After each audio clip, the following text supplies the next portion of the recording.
Welcome to the Ultimate Sports Podcast. Today's Monday, July 22nd, 2019. Today I'm going to recap yesterday's baseball games and look ahead to today's games. I'll make my final trade deadline predictions as the trade deadline is 9 days away. Best bet. But first I want to open with the British Open, which took place this weekend. And your winner this year is somebody that was not on people's radars as somebody that they'd pick to win, and that's Shane Lowry, who scored a minus 15. He literally ran away with it, earning $1.9 million. Second place was Tommy Fleetwood with the minus 9, earning $1.1 million. Tony Finau came in third with the minus 7, earned $718,000. Fourth place was a tie, Brooks Koepka, Lee Westwood, each earning $503,000, scored a minus 6. Among notables, Ricky Fowler was in a 4-way tie for 6th. Justin Thomas and Justin Rahm were in a tie for 11th. Jordan Spieth was in a tie for 20th, as well as Justin Rose. Some guys that were notable golfers were disappointing, such as Bubba Watson, who scored a plus 3. Dustin Johnson also a plus 3. J.B. Holmes was a plus 6. Tiger was a complete flop. Looks like he didn't even make the cut. No, he didn't. So that's a huge disappointment for Tiger. Phil Mickelson didn't even make the cut either. But it was a good tournament, and it was a fun golf season this year. The next big one, I guess, is the BMW Championship, which is in mid-August. You also have the Tour Championship, which Tiger won last year. And then there's one more in September and one more in October. Now we'll move on to baseball. 15 games yesterday. Some teams pretty much know their fate, and then there's other teams that don't know their fate and have to wait it out another week. Rockies over the Yankees 8-4. Rockies were struggling. They'd lost 5 straight or 6 straight coming into this game, and they won, but it looks like they're going to be a seller there. 47-52 on the year after that win. Yankees, meanwhile, have the best record in the American League. They're 64-34. German Marquez, the win. James Paxton, the loss. Marquez pitched well. Good bounce back after a rough go a week ago today, which he gave up a ton of runs to the Giants in Coors Field. Much better against the Yankees in Yankee Stadium. 7 innings, 3 hits, 2 runs, 2 walks, 5 strikeouts, ERA 4.99. James Paxton, 3 1/3 innings, 5 hits, 4 runs, 2 walks, 6 strikeouts, ERA 4.2. There are a couple unearned runs in there for Paxton with some shoddy defense behind him, but nevertheless, that was a disappointing effort by him in the hot weather. Orioles over the Red Sox 5-0. The Orioles, we know, are going to be a seller. They're 31-67. Meanwhile, the Boston Red Sox are 54-46. That's a huge disappointment for that team. They're 3 back of the wild card. There's some thought that they should sell, but I doubt it. Well, the Yankees a few years ago were 3 back and they were a seller. I believe that was 2016 when they traded away Andrew Miller and Aroldis Chapman. They were 3 back of the wild card. And Tampa Bay a few years ago, I think it was 2014, were 3 back and they were a seller too. But I don't see that with this Red Sox team. They're the reigning world champions. They have a lot of good players on their team that have underachieved, so I don't see them selling at all. But meanwhile, Asher Wojciechowski gets the win. He's 1-3. Andrew Cashner 9-5. 0-2 as a Red Sox.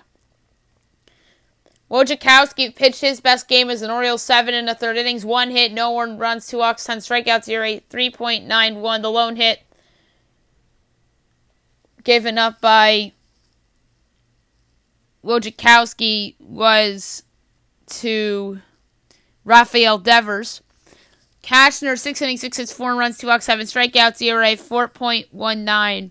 Rays over the White Sox 4-2. Tampa's an obvious buyer. You'll see what I have them doing in my predictions. They're 57-45. Chicago's 44-32. Blake Snell the win, he's 6-7. Dylan Cease lost 1-2. And getting the save for Tampa Bay, his first of the year, Adam Kolarek. Blake Snell pitched really well. 6 innings, 3 hits, no runs, 2 walks, 10 strikeouts, ERA 4.28. Meanwhile, for the Sox, Dylan Cease, 5 innings, 3 hits, 4 runs, 4 walks, 4 strikeouts, ERA 6.19. Indians over the Royals 5-4. The Indians look like a buyer and a team that may not trade Trevor Bauer until the offseason. Cleveland is 57-41. They currently have the first wild card in the American League, 3 back of the Twins for the division. Kansas City 37-64. That's an obvious seller. Zach Plesac the win. George Sparkman the loss. Brad Ham the save. Plesac 6 innings, 4 hits, 2 runs, 2 walks, 6 strikeouts, rate 3.5. George Sparkman 5 2/3 innings, 9 hits, 4 runs, 2 walks, and the strikeout ERA 4.67. Tigers over the Blue Jays 4-3 in 10 innings on a walk-off homer by Nicholas Castellanos. Detroit's 30-65. Toronto's 38-63. Noe Ramirez the win, 5-3.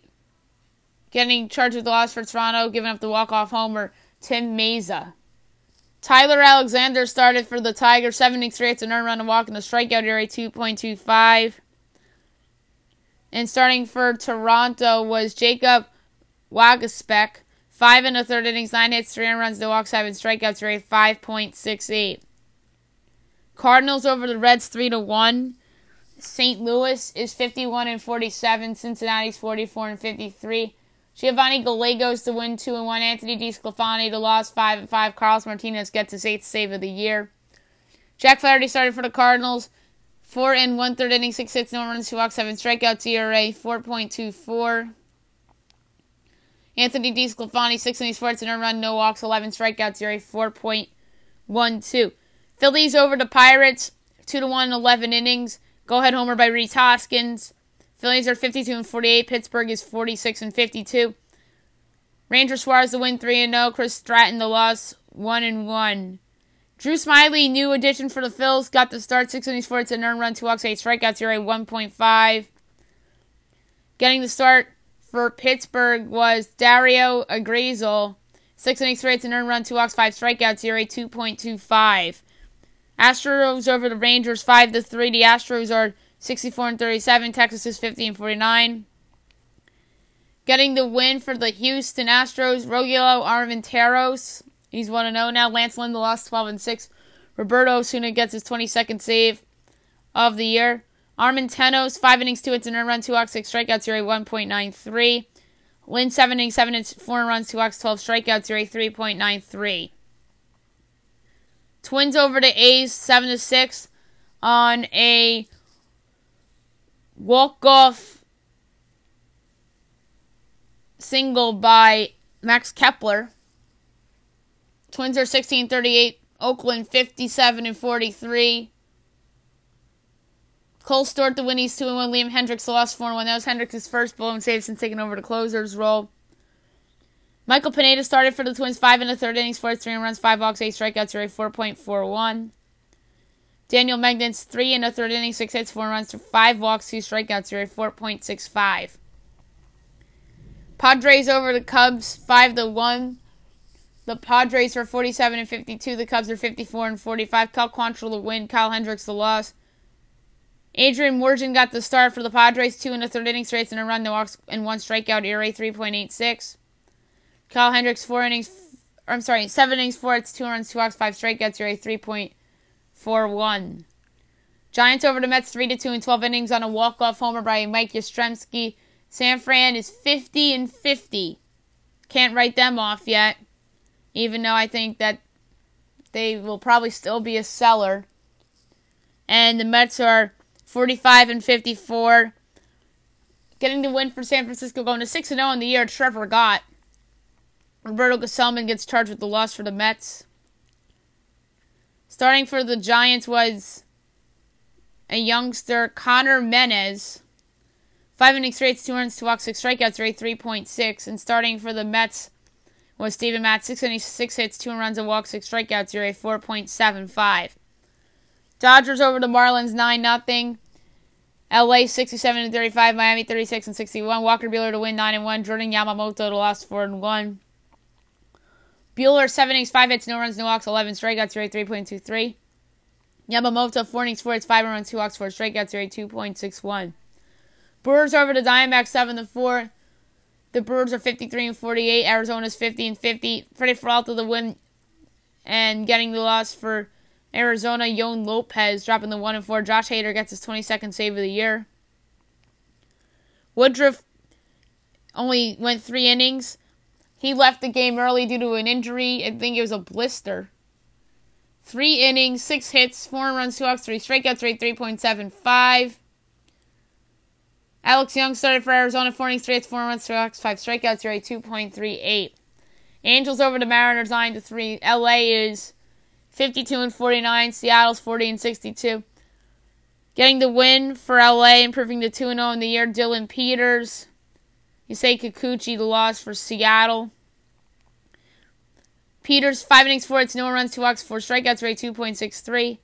Kikuchi, 5 innings, 9 hits, 7 runs, a walk, and 3 strikeouts, rate 5.37. Braves over the Nationals 7-1 on Sunday Night Baseball. Atlanta 16-41, Washington 52-46. Kevin Gausman the win in his return off the injury list, and Joe Ross the loss 0-2. Gausman pitched well, 7 innings, 5 hits, and a run, no walks, 8 strikeouts, rate 5.71.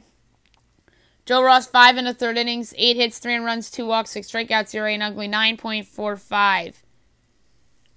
Today's games, 7 o'clock ESPN, the Red Sox at the Rays, Eduardo Rodriguez and Jalen Beeks. Okay, the Red Sox are actually favored in this game, but their starter tonight, Tampa, as I'm talking about, Jalen Beeks, is somebody that was a former Red Sox farmhand and was traded to Tampa for Nathan Eovaldi a year ago. And I really think that Beeks is going to have a chip on his shoulder. The Rays are a good team. They're home.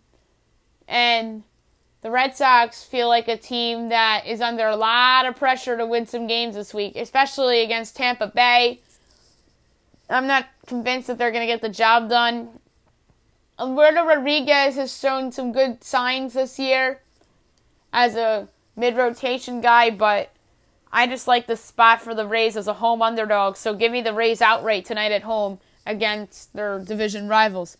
Rockies-Nats, Peter Lambert and Eric Feed. Cardinals-Pirates, Daniel Ponce de Leon against Trevor Williams. Indians-Blue Jays, Mike Clevenger and Ryan Baroki making his season debut. 8 o'clock, Yankees-Twins, CC Sabathia and Martin Perez. Reds-Brewers, Sonny Gray and Chase Anderson. Marlins-White Sox, Trevor Richards and Ivan Nova. Athletics-Astros, Homer Bailey and Garrett Cole. 9:40, Orioles-Diamondbacks, Aaron Brooks and Robbie Ray. Storyline of that series, Adam Jones against his former team. 9:45, Cubs-Giants, big series for San Francisco. See if they can flip the script a little bit like they did it against the Mets. You have Sean Anderson going for San Francisco against Alec Mills of the Cubs. And 10 o'clock, Rangers-Mariners, Adrian Sampson and Marco Gonzalez. Before I get to my trade deadline predictions, some breaking NFL news that I want to get to. Training camps are underway, and it looks like we have a suspension here. Jarran Reed suspended 6 games for a violation of the NFL's personal conduct policy from an incident from early 2017. He was not charged or arrested. His appeal was denied Friday morning. That is a big loss for the Seattle Seahawks in their front seven. He was solid last year for them, and the Seahawks have some young pieces on both sides of the ball that they really like, and it's a team that's in like that middle tier that will be fighting for a wild card, in my opinion, in the NFL. I'm not so sure if that's a division winner because you have the Rams in that division. But yeah, that is a huge loss for Seattle, and I think that could ultimately come back to bite them as they could be fighting for a wild card spot and could end up 9-7 or 8-8 rather than 10-6. Because I think 10 wins gets you the wild card in the NFC this year. The NFC is a little bit better this year. There's some teams I think will be improved, and some other teams I think will take a step back, like Seattle. Initially, I thought that about Seattle even before the suspension. Now I feel strongly about my thought about the Seattle Seahawks with this news. So that is a big loss for Pete Carroll and that team.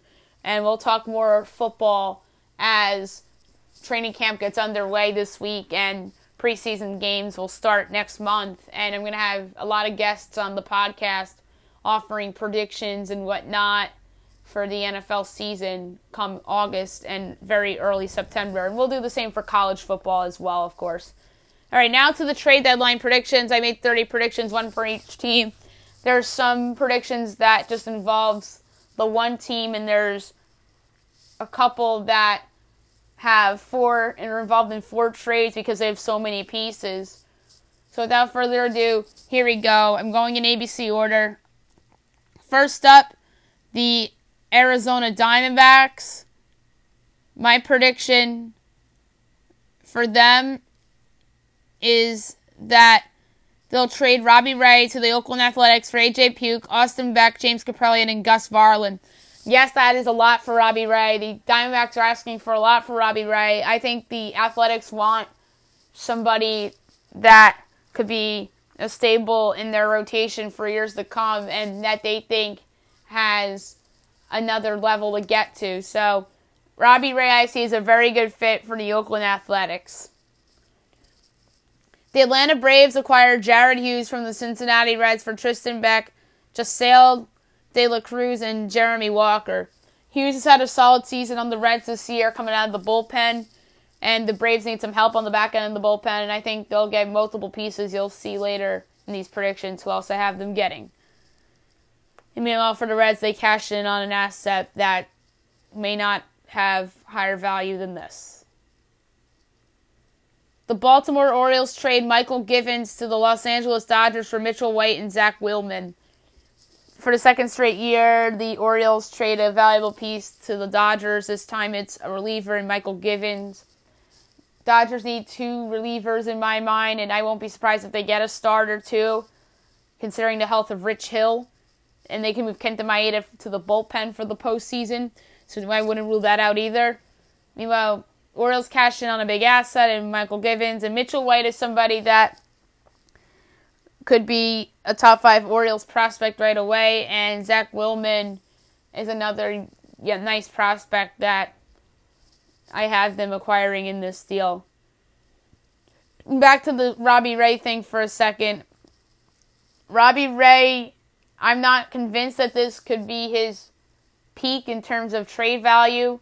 I still think his value could be this high in the offseason, but I just think that they're going to panic and see some nice prospects in that deal, and they'll just take it.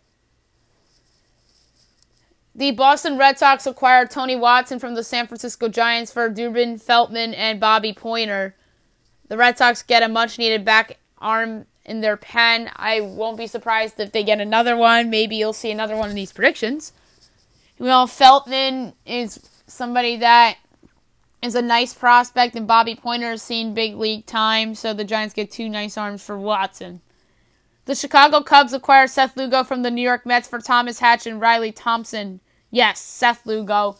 This would be stupid Mets of them to trade somebody good and get two nice prospects in return, which I think is his value right now. Seth Lugo hasn't really been that great this year for the Mets like he was the last couple years. So I could see the Cubs acquiring on Lugo to replace Mike Montgomery in that bullpen. So that'd be a nice get for them. And I could see Lugo kind of refining himself on a team like Chicago. The Chicago White Sox trade Alex Colomé to the New York Yankees for Luis Medina, Frank Herman, and Joe Harvey. Three nice arms for Colomé as he's having a nice year for the Sox. The Chi Sox, I should say, as they flip him to the Yanks. And meanwhile, the Yanks get an insurance arm for their bullpen with the uncertain availability of Dellin Betances And you never know, Chapman could be due for an IL stint. He's normally on the IL once a year. He hasn't been yet this year. Big reason why he made the All-Star team this year, in my opinion. Other than his fine performance this year. And then Chad Green is somebody that's been up and down, but lately he's been pretty solid. Tommy Kahnle has been on and off. Same with Adam Ottavino. But adding Alex Colomé to that group makes that group stronger, especially if they get Dellin Betances back too. Meanwhile, Medina has been a highly touted prospect in the Yankee system the last couple of years. He's fallen off a little bit. Frank Hermon's had a nice year in the minors, and then Joe Harvey's seen big league time with the Yanks this year. The Cincinnati Reds trade Yasiel Puig to the Cleveland Indians for Bradley Zimmer, Juan Carlos Mejia, and Aaron Savali. Nice haul for the Reds for Puig. Zimmer is an outfielder that really hasn't lived up to expectations, being a highly touted prospect from the Indians. Puig gives the Indians a much-needed outfield bat, upgrade in that area as well, which is what they need. And let's see if Zimmer can have a change of scenery with the Reds. Juan Carlos Mejia is a solid pitcher, and now Aaron Savali is a nice prospect as well. The Cleveland Indians acquire Ronias Elias from the Seattle Mariners for Carlos Vargas and James Karinchak. So Elias is having a good year for the Mariners, gets flipped to the Indians. Indians get a nice reliever to go with Brad Hand and Adam Simber in that bullpen. Vargas and Karinchak are good assets to go back to Seattle. The Colorado Rockies trade Sam Oberg to the Philadelphia Phillies for JoJo Romero and Kyle Dewey. Oberg has been solid this year for the Rocks, and he didn't have a good outing yesterday against the Yankees, but I still think that somebody can put together a nice package for him, and the Phillies are a team that needs bullpen help, and Oberg can be a nice fit in that bullpen. Maybe David Robertson comes back and makes things interesting for them. JoJo Romero's a nice pitching prospect for them. Kyle Dewey, another okay prospect. So that would be a little bit of an underwhelming return for Sam Oberg, but you never know. Maybe the Phils throw one more piece in there. The Detroit Tigers trade Matt Boyd to the San Diego Padres for Luis Urias, Luis Patino, Anderson Espinoza, and Ty France. Nice package for San Diego. Urias is a middle infielder that really hasn't seen much time with the big league club this year. Tatis is already there. Ian Kinsler is a veteran presence on that team. Anderson Espinoza was a former Red Sox international free agent signee that really hasn't panned out. Maybe another change of scenery for Espinoza can do wonders. Patino and France are also nice prospects as well. The Houston Astros acquire Sam Dyson from the San Francisco Giants for Peter Sullivan, Dean Dietz, and Enoli Paredes. Dyson is somebody that's having a good year with the Giants. The Astros can use another bullpen piece to go with Alex Presley and Ozuna in that pen. Dyson would be another nice addition there. Solomon, Dietz, and Paredes are all nice prospects, but the Astros just can't keep all their pitching prospects, you know. The Kansas City Royals trade Ian Kennedy to the Minnesota Twins for Stephen Gonsalves and Griffin Jax. Kennedy's somebody that has rejuvenated himself as a reliever this year, and I can see the Twins bringing him in as like a back-end starter / long man out of their bullpen if necessary. And Gonsalves is somebody that has seen big league time before. And Griffin Jax is a promising prospect down that the Twins have in the minors. The Los Angeles Angels trade Hansel Robles to the Milwaukee Brewers for Drew Rasmussen and Caden Lemons. Robles, the former Met, is having a nice year with the Angels. The Angels are an interesting team. I think that they should be a seller because they're 5.5 back. And I know that that's going to upset that fan base, especially after the passing of Tyler Skaggs. But I think Billy Epler is somebody that's realistic and not somebody that is being convinced that something's fool's gold. So I think that they give up Robles for a nice pair of arms. And meanwhile, Robles can help the Milwaukee bullpen, which has been somewhat of a disappointment this year. Josh Hader somewhat regressing and some of their other guys not being as good as they expected. And by the way, Rasmussen and Lemons are two nice prospects. The Los Angeles Dodgers acquire Felipe Vasquez from the Pittsburgh Pirates for Keibert Ruiz, Dennis Santana, Jarran Kendall, and Robertson Ortiz. This initially had Dustin May in the deal, but I put in Keibert Ruiz instead because we don't know the future of Francisco Cervelli behind the plate, despite him coming out and saying that he still wants to catch after there are reports out there that said that he's giving up catching. But meanwhile, he's had concussion issues, so I can see the Dodgers throwing in Keibert Ruiz in this deal as like a deal breaker for Pittsburgh, as Pittsburgh would then acquire their catcher of the future. Dennis Santana's a nice arm in their farm system. Jarran Kendall is somebody that was a first-round pick that really hasn't lived up to expectations. Robinson Ortiz is another nice arm. Meanwhile, the Dodgers get a much-needed back end of the bullpen insurance for Kenley Jansen. The Miami Marlins trade Sergio Romo to the St. Louis Cardinals for Jake Woodford and Austin Warmer, my bad. Mispronounced that name. So the Marlins get rid of an asset that's been okay this year. Woodford and Warner, two nice young arms that maybe one of them can pan out for Miami, just like some of these other guys they got in trades have panned out, like Caleb Smith. And meanwhile, Sergio Romo makes the Cardinals bullpen a little bit better. I don't know if he would come in and be their closer necessarily, as Carlos Martinez has done that lately and has been okay. But Romo could really help the Cardinals in that pen.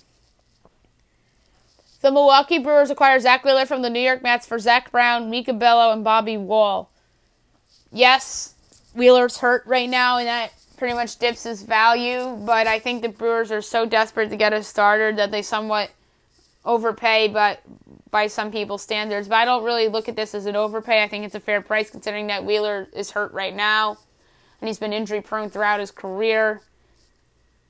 Brown, Bello, and Wall are all nice prospects, and it's funny because Wall actually was a Mets prospect that they got in the Familia deal last year, and then they flipped him for Keon Broxton. So that'd be funny if he went back to the Mets after being traded from the Mets a few months ago.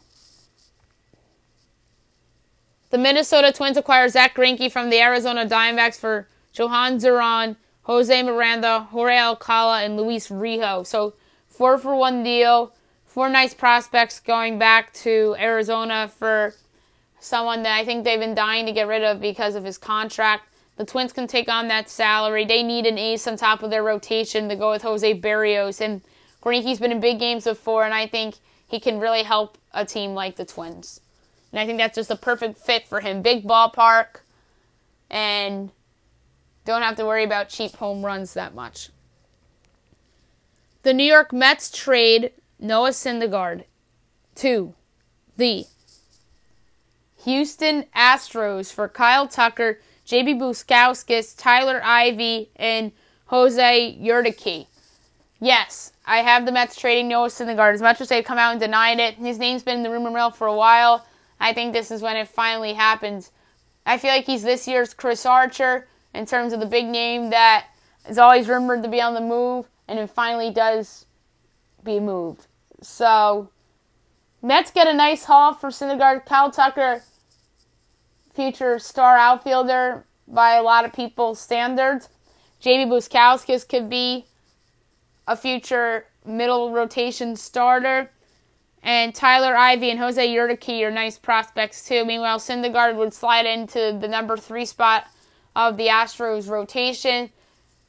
He has a couple more years left to control, so which would help Houston, and they need a controllable guy, not a rental, in my opinion, because Garrett Cole's a free agent. They might lose him. Justin Verlander's getting up there in age, even though he's defied his age in some sorts as a member of the Houston Astros. They have Lance McCullers coming back. Who knows what he's going to be like. Wade Miley's a free agent, so they're under some pressure to make a move for a starter, and I think they overpay a little bit to get Thor into the fold. The New York Yankees acquire Marcus Stroman from the Toronto Blue Jays for Clint Frazier, Jonathan Loáisiga, Michael King, and Matt Sauer. Stroman is a nice pitcher. He's been hot of late. He has a 3.06 ERA on the season.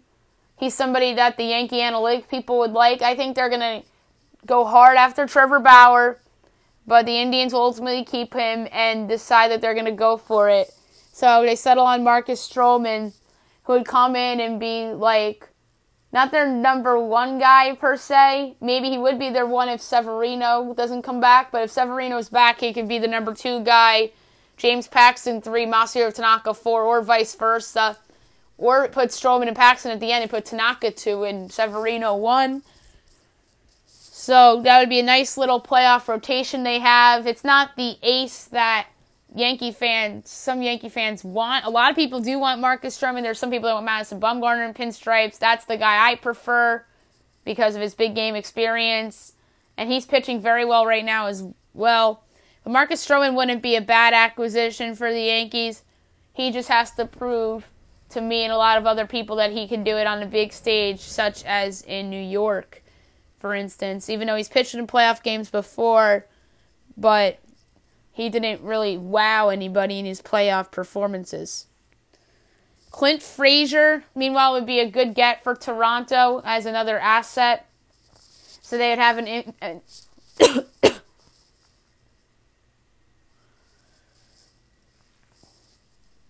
Clint Frazier would be a good get for them, as they would have another outfield asset to go with Teoscar Hernandez and Randall Grichuk. And then Billy McKinney, somebody that they like, but to me he's more of a 4th outfielder, and he's had injury issues in the past. Jonathan Loáisiga's seen big league time, has shown some promise. Michael King had a breakout year in AAA a year ago, but he was hurt most of this year, so he really hasn't done much this year. And then Matt Sauers, a guy in the Yankee system that's shown some promise. So that's a nice package for Marcus Stroman. The Oakland Athletics acquire Nicholas Castellanos from the Detroit Tigers for Jamison Hanna, Jorge Mateo, Brian Howard, and Jordan Diaz. Castellanos would upgrade the Athletics outfield. Chris Davis is a DH at this stage of his career. Ramon Laureano's their center fielder. And all their better bats are in the infield, so Nicholas Castellanos will be a good add for that team. Meanwhile, Jamison Hanna and Jorge Mateo are 2 good prospects in the A system. Mateo obviously used to be in the Yankee system, who they got for Sonny Gray, and he's really rebuilt his value. Brian Howard and Jordan Diaz are 2 other nice prospects as well. The Philadelphia Phillies acquire Mike Minor from the Texas Rangers for Spencer Howard, Cole Irvin, and Cornelius Randolph. That's a nice package going back to Texas for Philadelphia. Spencer Howard is a top 5 prospect in the Philly system. Cole Irvin has shown promise, and Cornelius Randolph failed first-round pick. Maybe he has a change of scenery. And meanwhile, Mike Minor would slide into the Phil's rotation, not necessarily being their ace, which is Aaron Nola, but could be their number 2 or number 3 starter, depending on how Jake Arrieta's health situation is. And he would instantly upgrade that rotation. Let's say Arrieta's healthy and they have Nola, Minor, and Drew Smyly. That's not a horrible 4 guys to roll out in a playoff series if the Phillies were the wild card winner per se. Let's assume the Braves win the East. The Pittsburgh Pirates trade Jordan Lyles to the Washington Nationals for Seth Romero, Jake Irvin, and Brigham Hill. All right, Lyles is reportedly on the market, and Pittsburgh, I think, would get something for him. Washington needs a nice number 4 guy. It's been like a revolving sort of door, although Anibal Sanchez has been okay, but I really don't trust him. He's had some injury issues and whatnot. Maybe Lyles can be their number 5 type of guy, and Sanchez is healthy and he could be their number 4. But I think that the Nats want to improve their depth and their rotation just as badly as they want to improve the back end of their bullpen. And Seth Romero, somebody that was a first-round pick, maybe he has a change of scenery in Pittsburgh. Jake Irvin's a nice prospect, and so is Brigham Hill. The St. Louis Cardinals acquire Mike Leake from the Seattle Mariners for Junior Fernandez, Seth Alleged, and Nick Dunn. Leak obviously almost had the perfect game the other day for the Mariners. That really somewhat improved his value. The Cardinals can use another starter to go with Adam Wainwright and Michael Wacha. Jose Martinez is now in their bullpen. We don't know the future of Alex Reyes that much, so they get some insurance for the back end of their rotation to join Wacha, Wainwright, and Miles Mikolas in that rotation. Junior Fernandez, Seth Alledge, and Nick Dunn are all nice prospects going back to the Mariners in return. Dunn's actually a second baseman who has shown some promise in the Card system. The San Diego Padres trade Kirby Yates to the Minnesota Twins for Jordan Balazovic, Lewis Thorpe, Zach Little, and Luis Arraez. Nice package going back to San Diego from the Twins. Balazovic is one of the top prospects in the Twins system. Lewis Thorpe and Zach Little are nice prospects. Little's obviously has seen big league experience, and Luis Arraez is in the bigs right now. He is a utility guy right now for the Twins who could certainly help the Padres. Meanwhile, Kirby Yates can be the final piece to the Twins' bullpen, as they really could use some bullpen help as well as starting rotation help. So a trade season of Ian Kennedy, Zach Greinke, and Kirby Yates would be a nice haul for Minnesota, as that would tighten the gap a little bit between them and the top two teams in the AL, who are obviously New York and Houston. Although I have New York and Houston making significant adds at the trade deadline too. The San Francisco Giants trade Madison Bumgarner and Will Smith to the Atlanta Braves for Christian Pache, Kyle Wright, Luis Gohara, Tucker Davidson, and Riley Delgado. It's a 5-for-2 trade, and that's the case because I have two pieces going to Atlanta rather than just one in Bumgarner. Bumgarner obviously would come into the Braves rotation and really solidify it. He'd be their final piece that would close in the gap with them and the Dodgers. Bumgarner's always pitched well against the Dodgers in his career, that being the NLCS. The Braves would then have a real chance to upset the Dodgers if Bumgarner was on that team in that rotation, with a rejuvenated Kevin Gausman, Dallas Keuchel, and Mike Soroka. That would be a nice four to go up against the Dodgers group of Clayton Kershaw, Walker Buehler, Rich Hill, and Hae-Jin Ryu. And meanwhile, Smith would be a fine addition to the Braves bullpen, which is the weakness of that team. I have the Braves getting two relievers, and the addition of Smith would really solidify that unit, as well as another acquisition. The Seattle Mariners trade Daniel Vogelbach to the Tampa Bay Rays for Jesus Sanchez, Shane Baez, Anthony Banda, and Tristan Gray. That is a monster trade. Tampa Bay needs a first base DH type of player. That is the one hole in their lineup. They would put Vogelbach at DH because he has shortcomings at first base. Nate Lau's come up and done a fine job at first base, so they wouldn't have to move him in this deal. The headliner prospect in this deal is Jesus Sanchez, the outfielder. He's their number 3 prospect on MLB.com. And he'd be yet another fine prospect to be in a suddenly loaded Mariners system. Shane Baez came from Pittsburgh in the Chris Archer deal. He was the player to be named later, by the way. Anthony Banda's seen big league experience. And Tristan Gray's another nice prospect that Tampa has. And speaking of the Rays, another monster move coming. I have them acquiring Shane Green from the Detroit Tigers for Matthew Liberatore, Vidal Brujan, Colin Pache, and Tobias Myers. That's a nice package for Shane Green for the Tigers. Liberatore is a good prospect. Brujan is somebody that they don't need because they have a surplus at his position at second base. Pache's seen some big league experience and has shown promise, and Tobias Myers is a nice prospect, so that's a nice haul for the trade. Meanwhile, the Rays need a closer, like a real closer, and Shane Green would be an upgrade at that spot and really would make themselves the favorites to host the wild card game if they're able to add Shane Green and Daniel Vogelbach without giving up the likes of Wander Franco or any of the young prospects other than Jesus. I mean, I have them giving up Jesus Sanchez, but he's not projected to be up for a while. And I'm talking about Brendan McKay, too, in terms of impact prospects that Tampa Bay, I don't think, is willing to give up.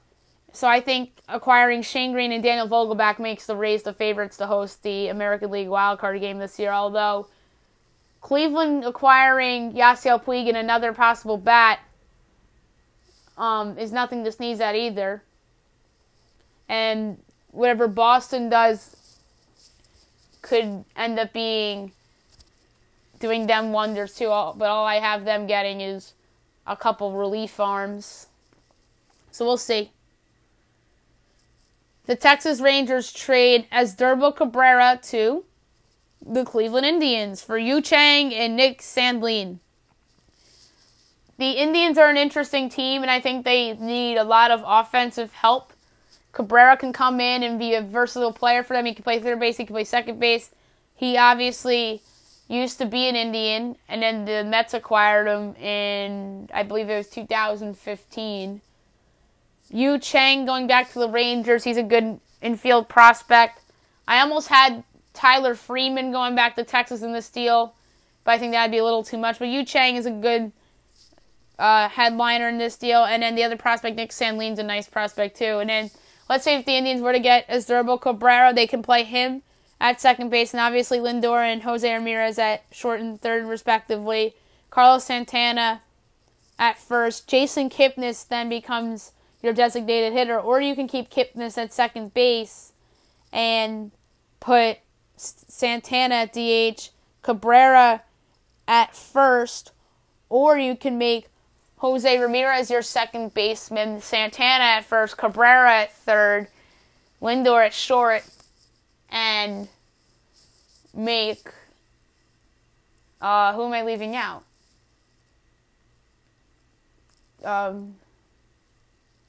You make Kipnis your DH. That's the other way of making Kipnis your DH, potentially. And then say they do acquire Yasiel Puig, and then you have an outfield of Yasiel Puig, Oscar Mercado, who is quietly entering the American League Rookie of the Year race, and Tyler Naquin. So that's not a bad lineup there for Cleveland. And don't forget Roberto Perez behind the plate that's having a career year for them. 2 more trades to go. The Toronto Blue Jays trade Ken Giles to the Boston Red Sox for Tanner Houck, Travis Lakins, and Yon Abar.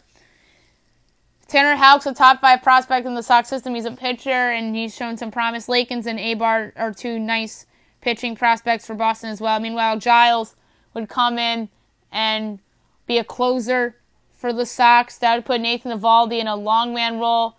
I have Boston also acquiring Tony Watson. He can be their 8th inning guy. So that's like a nice little bullpen that Boston has. It's not as good as Kimbrel and Joe Kelly last year, but it's not horrible and not what it is right now. So they have to go out and get some arms if they stay within striking distance of that wild card. And last but not least, the Washington Nationals acquire Justin Wilson from the New York Mets for Kyle Johnston and Kyle McGowan. Wilson's having a nice year for the Mets this year. He's one of their better relievers. Washington needs some help in their bullpen, so I have them acquiring Wilson, who can help that unit very well, and then Johnston and McGowan are 2 nice arms that could develop into something for the Mets someday down the road.